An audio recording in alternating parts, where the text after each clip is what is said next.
Welcome back, everybody, to another episode of the DLF Trade Show. Hopefully, you can hear me with my shirt over my face. But yes, repping that brand. Yeah.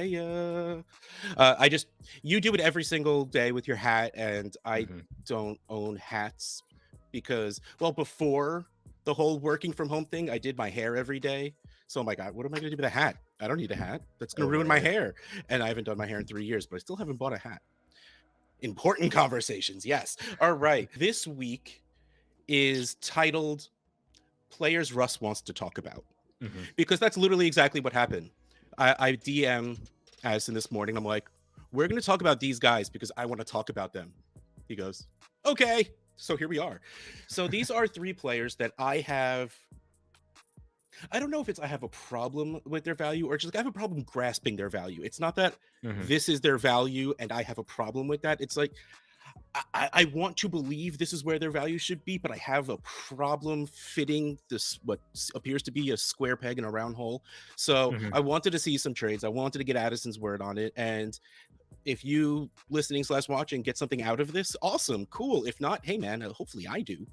And, hit up in those comments, let me know how wrong you think I am with my valuations, or let us know if you disagree with the analyzer, which you should never disagree with the analyzer. It's the DLF trade analyzer. But take a step back, calm down, and let's get going. The first person on my list was Jalen Hurts.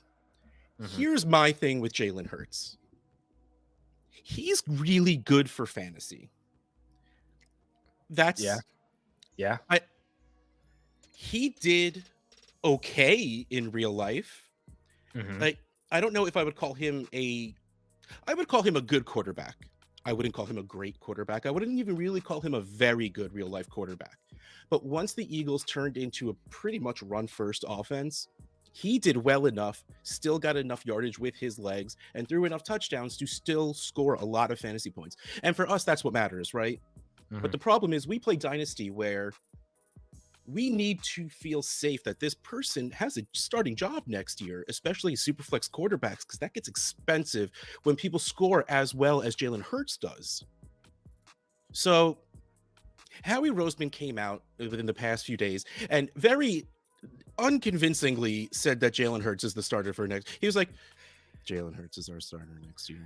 About as convincingly as a general manager with 3 first-round picks in the top 20 could say that their quarterback. Exactly. Like, they can do whatever they want. They could like Jalen Hurts and just be like, okay. So in a 12-team Superflex league, the first trade we have is using Jalen Hurts to upgrade. So this is Jalen Hurts, Devonta Smith, Laviska Shenault for Justin Herbert. The analyzer has the package at 788.3, Jalen Hurts by himself 518.2, Herbert's 909.3. Regardless of how I feel about Jalen Hurts, you can tell me Jalen Hurts is the starting quarterback next year and in 2023. You could say 2 years Jalen Hurts is starting. I would easily do this trade to go get Justin Herbert. So this doesn't necessarily help, but like, this is, to me, if you could pull this off, this is great, because what we've said since the beginning of this show is if you're doing a package deal to get one player, you should be overpaying to get that one player. And the more you have on your side, the more you should have to overpay. Right. This doesn't reach Justin Herbert's value in the analyzer. And honestly, I don't think it does in real life value either. I think Hurts and Smith are running on potential value still. Like, Hurts with the potential of being the starter, and Smith, what we've seen him do. We know Smith is a talented wide receiver. We've seen a couple of splash games out of Smith where he's just like, okay, this dude can be real, but then he disappears a lot. And then at this point, Viska is just like, oh, please let them bring in someone good as a coach and offensive coordinator, and realize just give Viska the ball 2 yards away and let him do things. We'll see. But all of that said, exactly, I would easily give that up for Justin Herbert, who at this point is a top tier fantasy quarterback. Yeah, I 100% agree. I've been lower than consensus on Laviska Shenault since like his whole entire draft season. I am lower on Devonta Smith as well, just because, and it's nothing to do with him, and his production was great. And when you look at his rookie season, it was pretty comparable to like CeeDee Lamb and T. Higgins on a production standpoint. It's just if the Eagles commit to Jalen Hurts, that's not really helping his ceiling or him reach his ceiling. And then if they don't commit to Jalen Hurts, now we're throwing dice at a rookie quarterback, unless it is obviously if it's Russell Wilson or Deshaun Watson or Aaron Rodgers, it's a whole different situation. But I'm not banking on them doing that. I think the 95% outcome is it's either Jalen Hurts, who we already know what he does for Devonta Smith, or it's a rookie quarterback who could be anywhere from Justin Herbert to Zach Wilson, and that's just a whole different variable that I don't really want to deal with for Devonta Smith.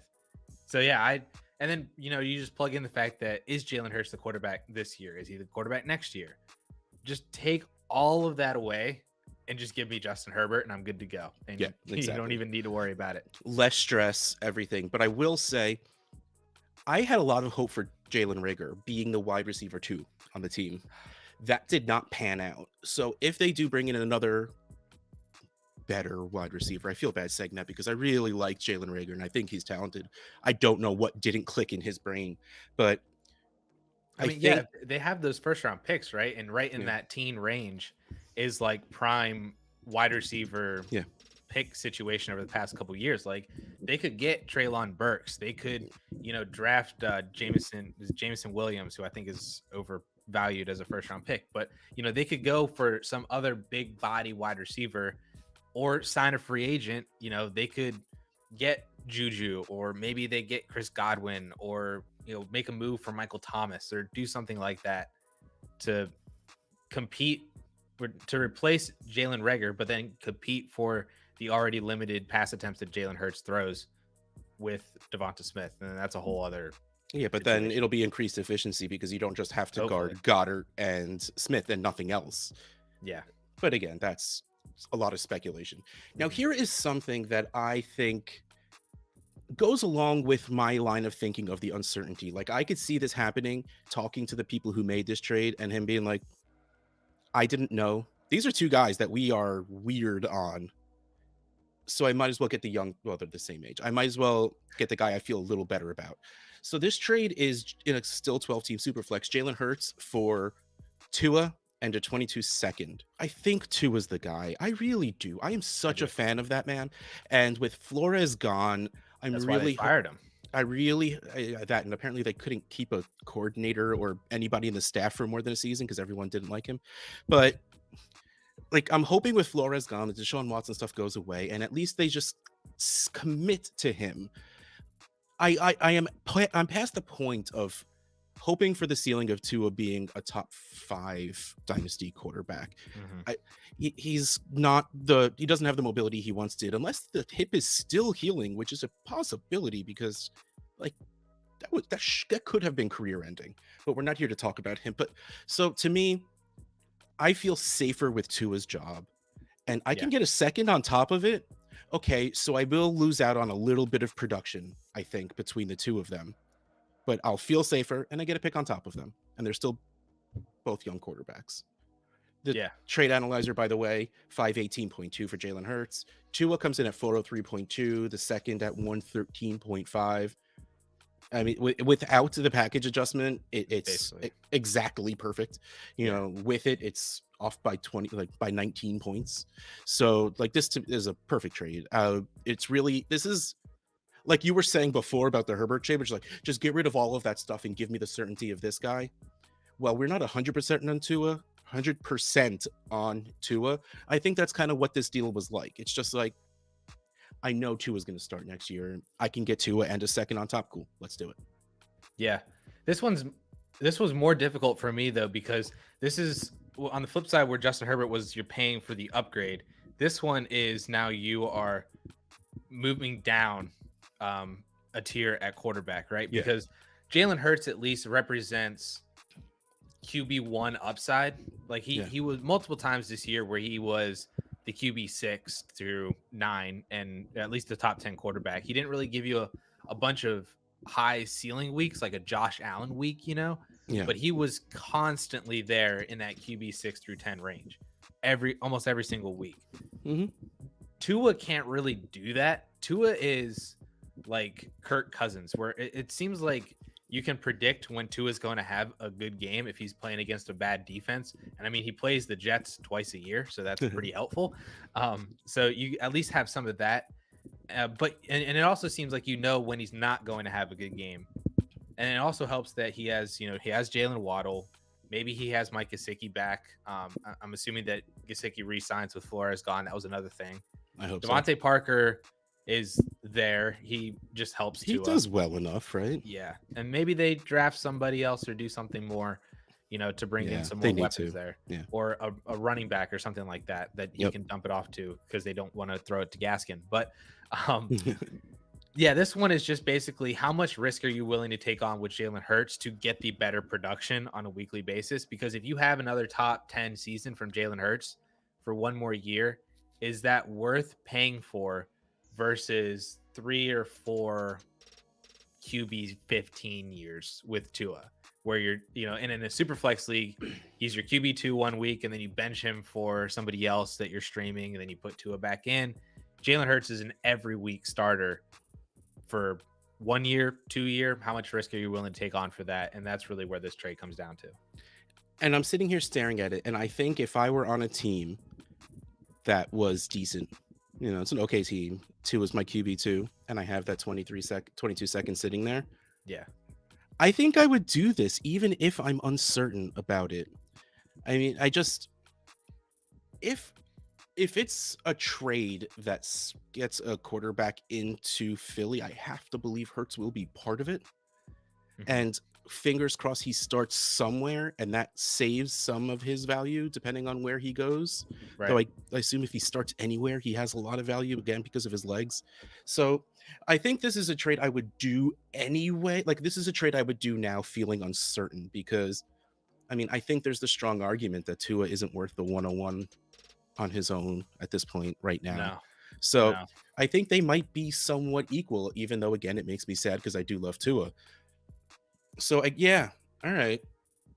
That's an interesting idea. So let's move on to the next one.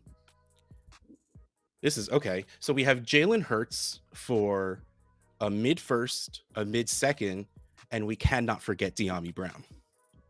Yes. Where, of course, the package adjustment is 3 times, not just twice, Dyami Brown's value. So, but here's the thing, like, this is what I'm saying I would want to pay right now. And it just shows how wrong I am, because I want to pay. No, exactly. Like, it just shows I won't be getting any Jalen Hurts for the values I want to pay. That's a better way of wording what I was trying to say, instead of just calling myself wrong. Because like, this just shows that the at least consensus value, the mush together value of ADP, of trades done, and everything that the trade analyzer pulls in, Hurts is just worth more than that. Yeah. For this one, so with now that we have picks and we're like in this part of the year where we don't get actual picks in the trade analyzer until MFL rolls over, which is like right after the Super Bowl. Yeah, February or something, early February. Right. But at the fantasy season's over, so we know where these picks should be. If I just take a quick look at the league, I just realized I didn't do that for the second round pick in the Tua trade, but I wanted to do that for this one because that first round pick, and this one I wanted to gauge where you were at with 1 first versus Jalen Hurts, and that first round pick is literally the 1.06. So it's the 106, the 2.06, and Dyami Brown for Jalen Hurts. And so that was interesting. If I sent the 106 for Jalen Hurts and they counter with the 106, 206, and Dyami Brown, I think I'd be silly to reject that. Yeah, I love Dyami Brown. I want him to be a thing, but based on what happened this year and his complete and utter non-involvement in being on the team, it doesn't look great for his future. Not to mention, I have like 80% exposure to Dyami Brown, so trading one away isn't the worst thing in the world. Like, this wouldn't stop me. Like, a mid-second and a player that is a dart throw wouldn't stop me from accepting the counter. Would I send this on the first try? Probably not. And again, that's me. That's me being stubborn and probably, again, being wrong. And you're allowed to have your values. You're allowed to disagree with consensus, what it will take to get a player, that just means you're not going to get them. It doesn't mean you're wrong. It doesn't mean everyone else is right. It just means in the market you're in, sorry. Yeah. And I think that's where I am on Jalen Hurts until I can just say, I think he'll be fine for next year, and just start paying the price you should be paying for him. Yeah. So for reference, we did a 12-team Superflex rookie mock in the DLF Slack channel.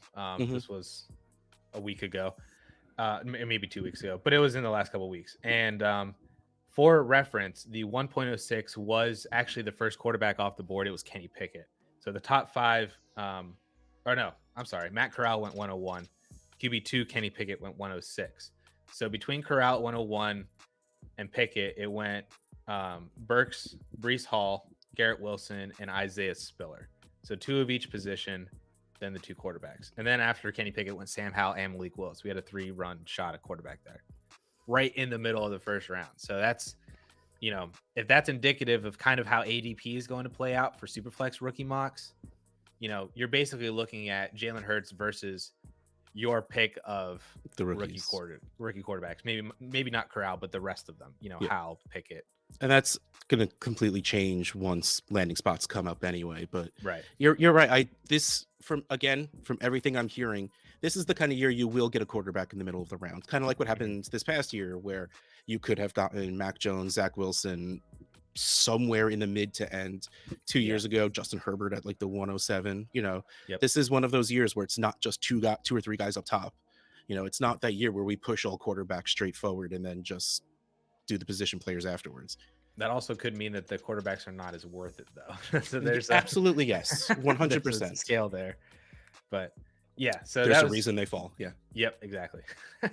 So I'm going to move on to the next player who I wanted to talk about, and it is because of the wonderful conversation that I love to have about fantasy value versus dynasty value.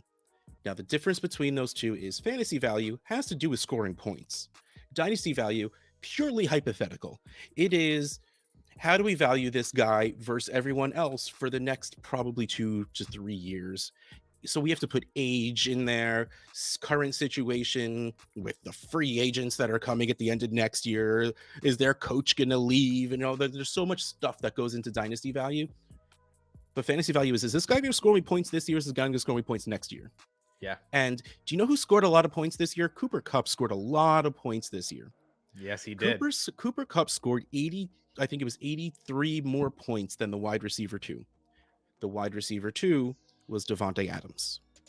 Davante Adams scored 22 points per game and missed a game. So if he got that game back, he would still be down 61 points, which means he would have to play an extra 3 games with Cooper Kupp not playing to catch up to Cooper Kupp's points. Yeah. That's ridiculous. Not to mention he's done it in both playoff games as well, too. Like, Cooper Kupp's just fantastic. But I mean, let's talk about all of it. He's 28 years old. He is not the prototypical wide receiver. And he's 28 years old. And he's a slot receiver. And he's 28 years old.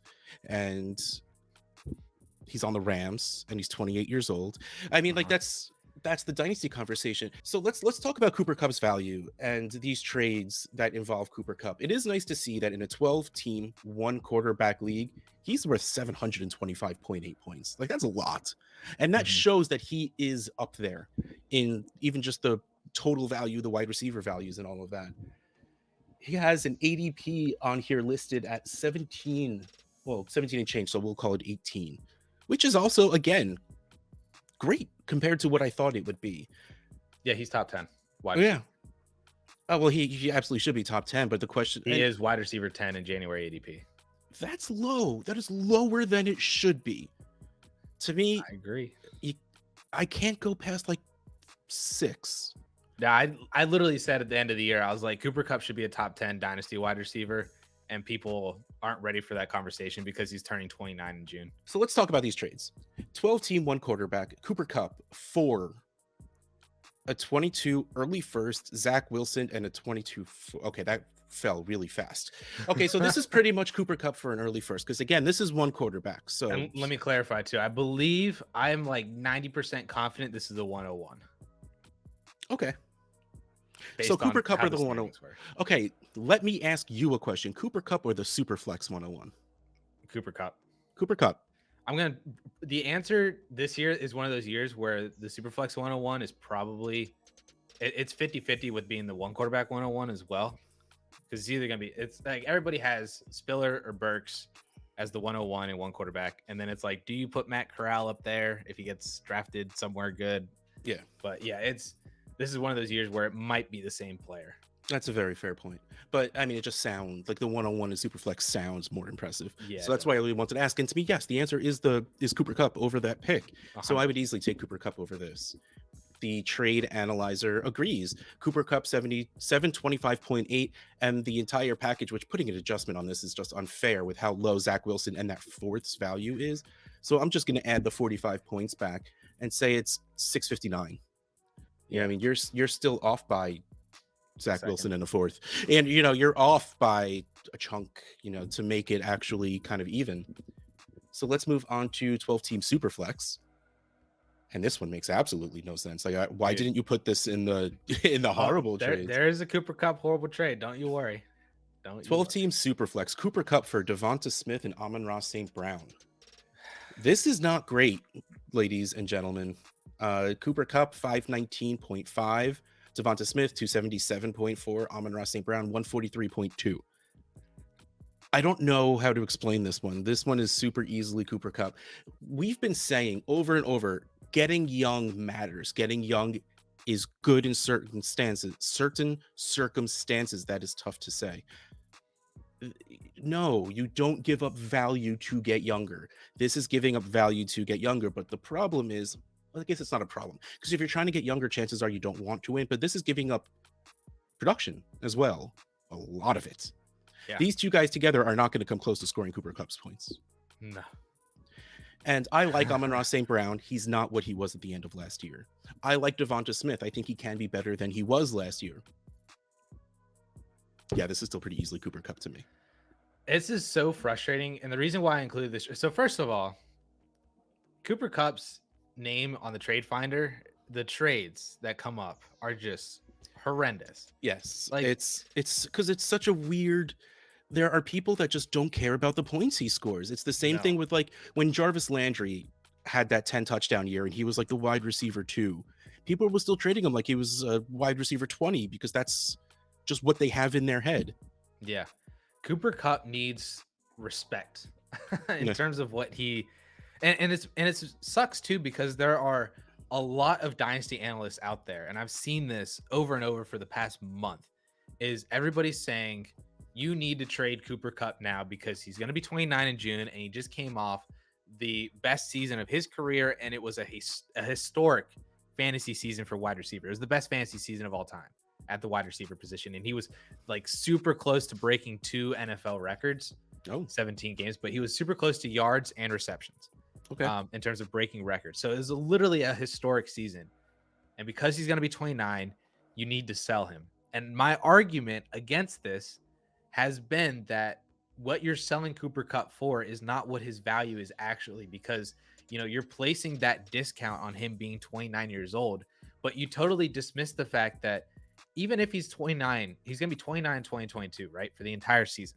So let's just say Cooper Kupp drops his percentage, like his production drops by 30 to 40%. You know what that still makes him? A top 3 fantasy wide receiver. Yeah. Do you think that really, like, and he doesn't need to put up 1,800 yards and 16 touchdowns on 130 receptions to maintain his dynasty value.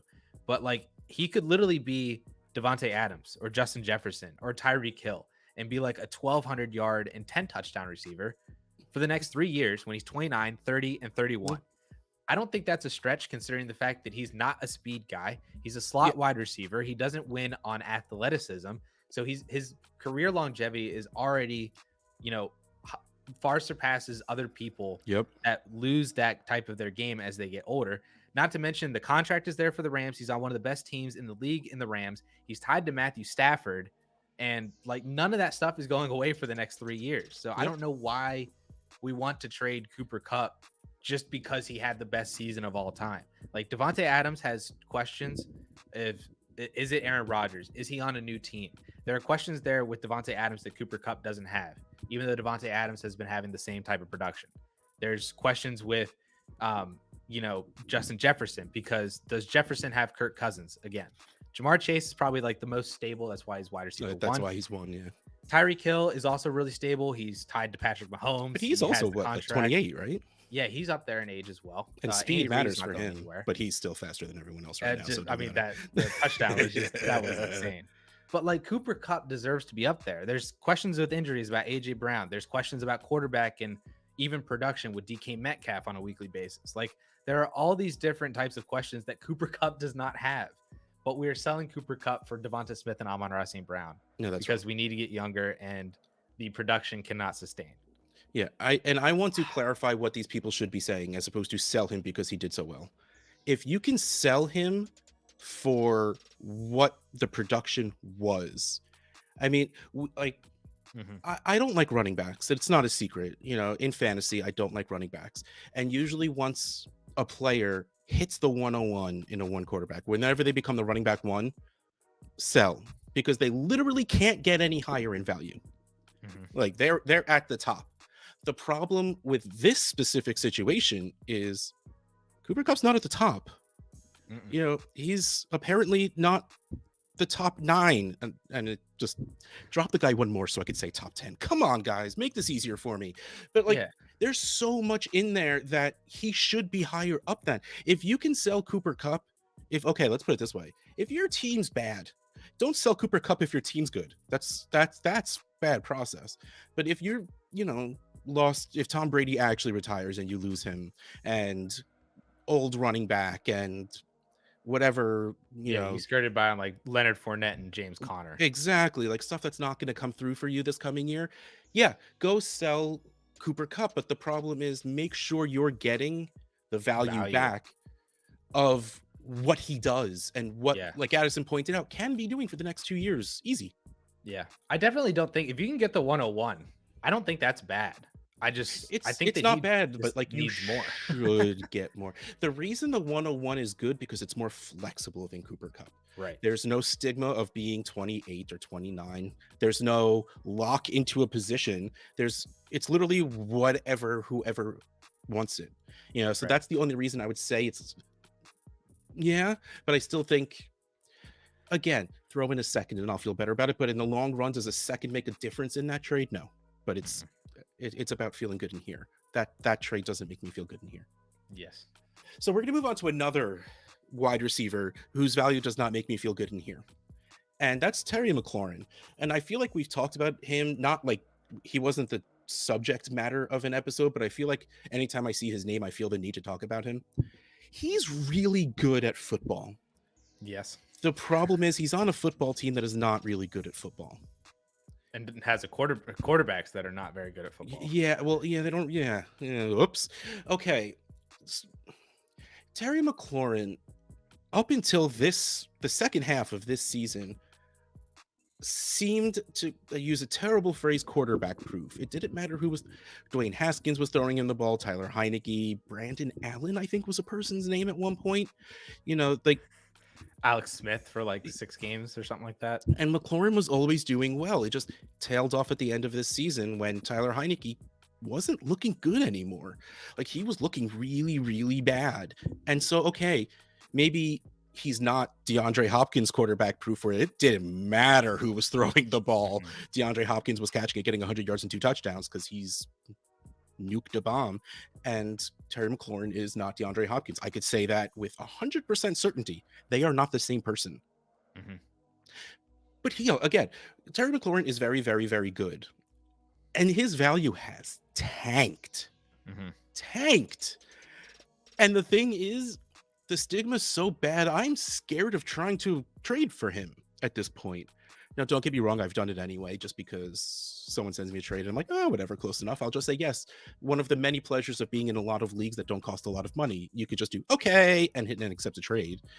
But I don't know if I would send trades out to go get him. So I want to look at some of these trades to see how I feel about it, to see if I can find that space that would make me feel good sending away to try and get Terry McLaurin on my team. So let's go some trades. 12 team, 1 quarterback, no tight end premium, which is important because the trade is Terry McLaurin, a 23 first, Dawson Knox for Kyle Pitts and a 23 second.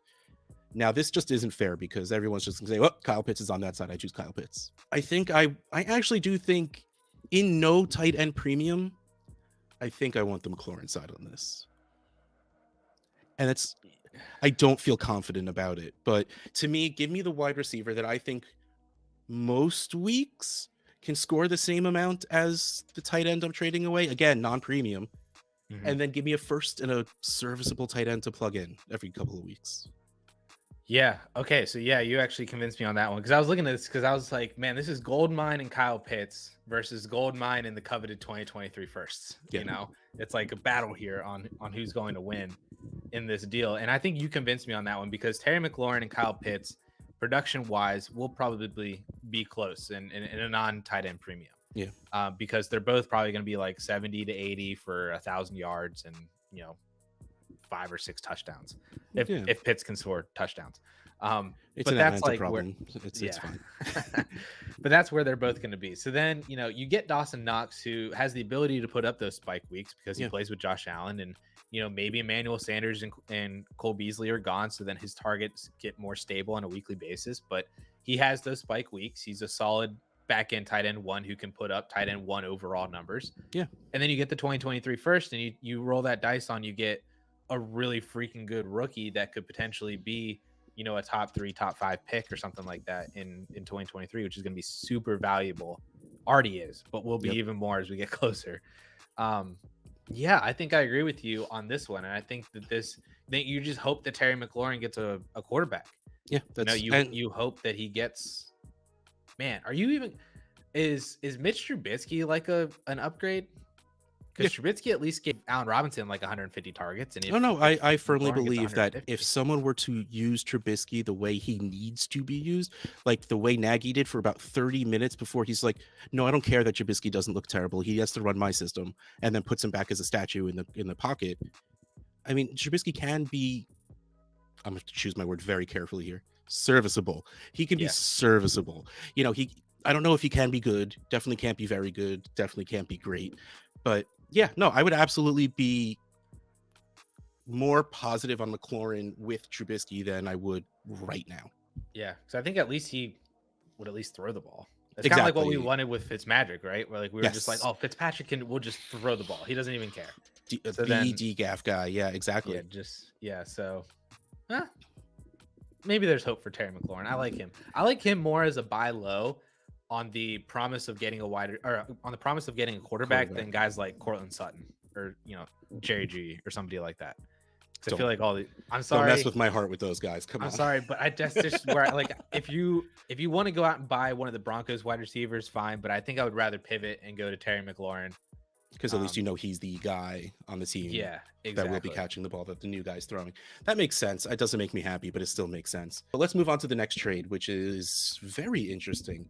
12-team Superflex League, Antonio Gibson and Terry McLaurin for Dalvin Cook, mid 22 second and a late 22 second. Now we got the wonderful little pop-up that says, caution, Team B is giving up the highest valued player and the most pieces. This goes back to what we were saying before. You should be overpaying to get the better guy. I can guarantee you this trade went down. Hey, I'll give you Gibson and McLaurin for Cook, and the guy was just, I'll give you Cook for Gibson and McLaurin. Give me 2 seconds and we'll call it again. Yeah, just throw in 2 seconds and we'll call it a deal, and that's what happened. But this trade, I get.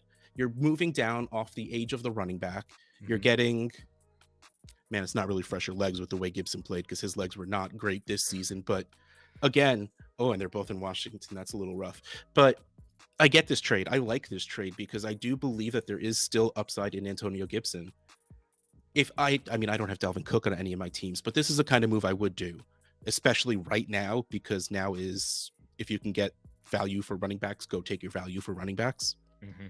So I would send Cook to go get McLaurin and Gibson and feel worried about it because there's a lot of you have to hope things work out for Washington for these guys to do great, but I feel confident enough that when we saw a healthy Antonio Gibson, he looked pretty good. And when we saw even just mediocre QB play, Terry McLaurin did really well. So that's a risk I'm willing to take, especially if my team is not as good as it once was, and especially if Cook is the biggest piece on my team and my team's not great. I'm fine going down from that great piece to two good pieces in these two guys. So the first thing I was gonna say, that I was kind of looking at this. I don't know if I've ever seen this before, where that caution thing appears on the heavier side, value, and it's on the side that is on the heavier side. Yeah, of the I don't know if I've ever seen that before.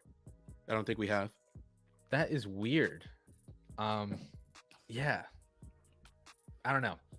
So I was like, when you were reading that and you said the caution, I was like, I don't know if I've ever seen that caution come up, but the side that is giving up the highest value asset is the losing side of this deal. Weird. It's funny, like I was about to reel you like, all right, but the trade, like I'm making you talk about the trade and only the trade when I've been sitting here rambling for 15 minutes about other things. But how do you feel about the actual specific trade? I do like the trade. I agree with everything that you said. I like moving down from Cook to a younger running back, kind of we say this, I feel like we say this every week, but that asset that's descending for hopefully an asset that's ascending. At least age wise, that's the trajectory. Right. Take Terry McLaurin and hope there. When you said about putting a lot of chips on, Washington and hoping that things shiver a little bit help. Yeah, it does hurt. And I do wish that if you could swap Gibson out for a different running back, I would feel better about it. Like if it was, I'm looking at running backs in his range in ADP. J.K. Dobbins, I would 100% still do it. Eckler, 100% still 100%. Do it. Would you do it with Elijah Mitchell? A lot of people are higher on Mitchell than I am. I wouldn't, but I know there's a lot of people that would. Yeah. I would do it on Cam Akers. Yeah. And Derrick Henry. Yeah. Yes. Yeah. And I would, I hate that I'm going to say this, but I made a video about it and now I kind of stick to it. Josh Jacobs is like the discounted version of Antonio Gibson. I made a video about it. Their production and age are like the exact same, but it's kind of like that Leonard Fournette thing that we were talking about.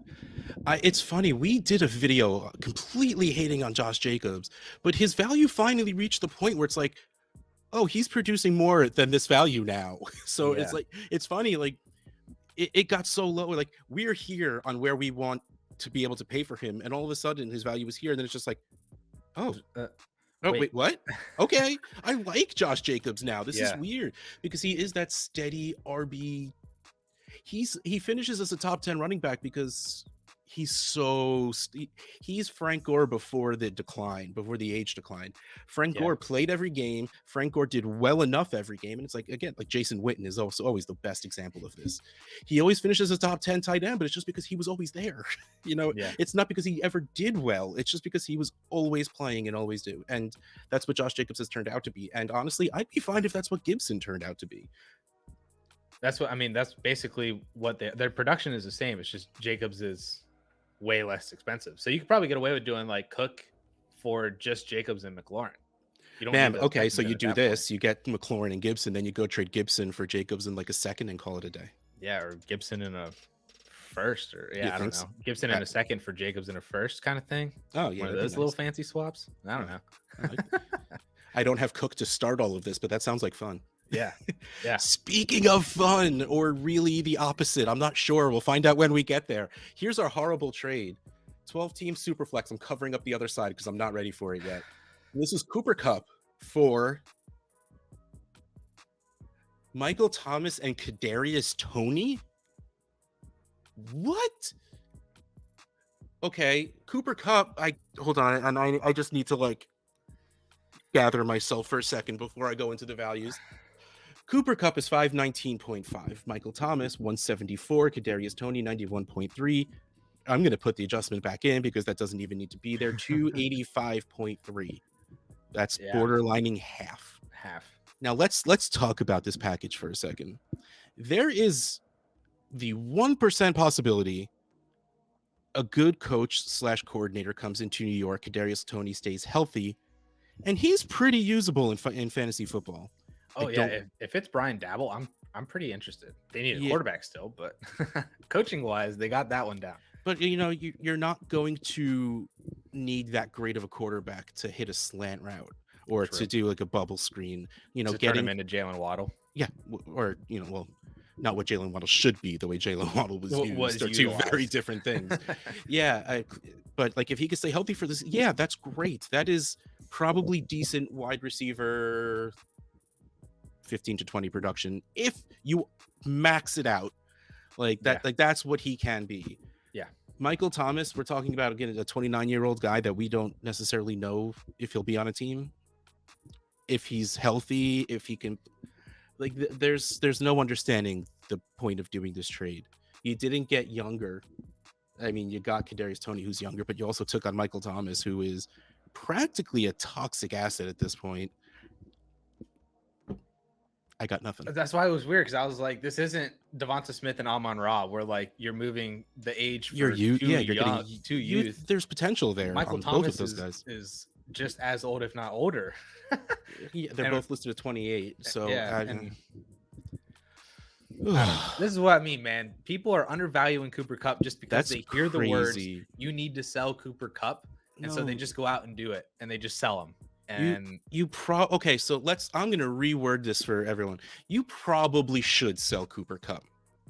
I'm not gonna say you must. I'm not gonna say you should. You probably should, but there's so many asterisks in that statement that it's just pump the brakes. That's don't just. You should sell Jonathan Taylor, but then you sell Jonathan Taylor for like, you know, Elijah Mitchell in a second. You're like, okay, this isn't it. Not like that. No. Well, we got to get back to work, and I am out of words to use after seeing this. So this has been the DLF Trade Show. I am your host, Russ Fisher at Dynasty Outhouse. He is your host, Addison Hayes at AmazeHayes_. See you next time.